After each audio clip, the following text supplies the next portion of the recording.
അത് ശബരിമലയിലെ സ്വർണ്ണപ്പാളിയുടെ തൂക്കം കുറഞ്ഞതും ഒപ്പം നാളെ നടക്കാനിരിക്കുന്ന അയ്യപ്പ സംഘവുമൊക്കെയാണ് പ്രതിപക്ഷം ഇന്നിപ്പോൾ നിയമസഭയിലെ ഉന്നയിക്കാനായി പോകുന്നത്. സ്വർണ്ണപ്പാളിയുടെ തൂക്കം കുറഞ്ഞതിലെ ഹൈക്കോടതി വിമർശനം ഉയർത്തി സർക്കാരിനെ പ്രതിക്കൂട്ടിൽ നിർത്താനാണ് നീക്കം. ഇന്നലെ KSU മാർച്ചിലുണ്ടായ സംഘർഷവും പ്രതിപക്ഷം സഭയുടെ ശ്രദ്ധയിൽ കൊണ്ടുവരും എന്നുള്ള വിവരങ്ങൾ കൂടിയാണ് നമുക്ക് ലഭിക്കുന്നത്. തിരുവനന്തപുരത്ത് നിന്ന് വിജിൻ വായന്തോട് തന്നെ തുടരുകയാണ്. വിജിൻ, അങ്ങനെ നിയമസഭ വീണ്ടും നിരവധി വിഷയങ്ങൾ കൊണ്ട് പ്രതിപക്ഷം ഇങ്ങനെ ഉന്നയിക്കുന്നു, അതിനെ ഭരണപക്ഷം ചെറുക്കുന്നതൊക്കെ നമ്മൾ കഴിഞ്ഞ ദിവസങ്ങളിലൊക്കെ കണ്ടതാണ്. ഇപ്പോൾ ഏറ്റവും അധികം ചർച്ചയിൽ നിൽക്കുന്നത് ശബരിമലയിലെ സ്വർണ്ണപ്പാളിയുടെ തൂക്കം കുറഞ്ഞതുമായി ബന്ധപ്പെട്ട വിഷയമാണ്. അതിൽ ഹൈക്കോടതി ഇടപെടലൊക്കെ ഉണ്ടായതാണ്, വലിയ വിമർശനങ്ങൾക്ക് ഉയർത്തതാണ്. സ്വാഭാവികമായിട്ടും ആ വിഷയങ്ങളടക്കം ഇന്ന് സഭയിൽ എത്തിക്കാനാണ് പ്രതിപക്ഷത്തിന്റെ നീക്കം. എന്തൊക്കെ പ്രതീക്ഷിക്കാമെന്ന് സഭയിൽ വിജിൻ?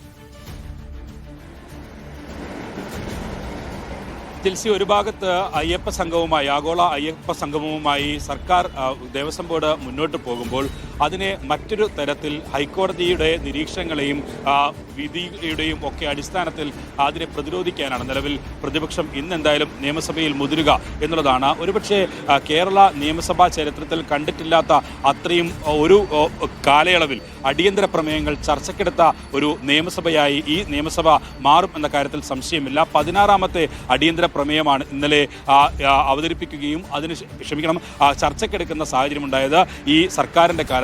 അതുകൊണ്ട് തന്നെ ഏത് വിഷയവും ചർച്ചയ്ക്കെടുക്കാം എന്നുള്ളതാണ്. നിലവിൽ കേരളത്തിൻ്റെ പൊതുസമൂഹത്തിൽ നടക്കുന്ന രാഷ്ട്രീയ ചർച്ചകൾക്കപ്പുറം നിയമസഭയിൽ കൂടി ആ ചർച്ച ഉയരട്ടെ എന്നുള്ള തീരുമാനം സർക്കാർ കൈക്കൊള്ളുന്നു. അതിൻ്റെ ഭാഗമായി നടക്കുന്ന വലിയ തരത്തിലുള്ള വാഗ്വാദങ്ങൾ, ആരോപണ പ്രത്യാരോപണങ്ങൾ ഒക്കെയാണ് നിയമസഭയിൽ നമ്മൾ കണ്ടുകൊണ്ടിരിക്കുന്നത്. 2 മണിക്കൂർ നിയമസഭ അടിയന്തര പ്രമേയ ചർച്ചയ്ക്കായി എല്ലാ ദിവസവും മാറ്റിവെക്കുന്നു. കഴിഞ്ഞ ദിവസങ്ങളിൽ നിയമസഭ തുടങ്ങിയ ദിവസങ്ങളിൽ എല്ലാം ഓരോ തരത്തിലുള്ള അടിയന്തര പ്രമേയവും ചർച്ചയ്ക്കെടുക്കുന്ന സാഹചര്യമാണ് ഉണ്ടായത്.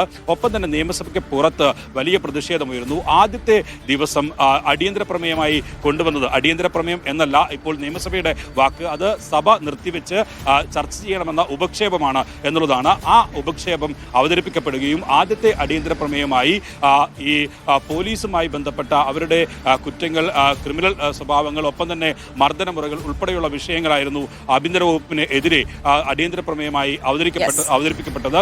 അത് ചർച്ച ചെയ്യാം എന്ന തീരുമാനത്തിലേക്ക് പോകുന്നു.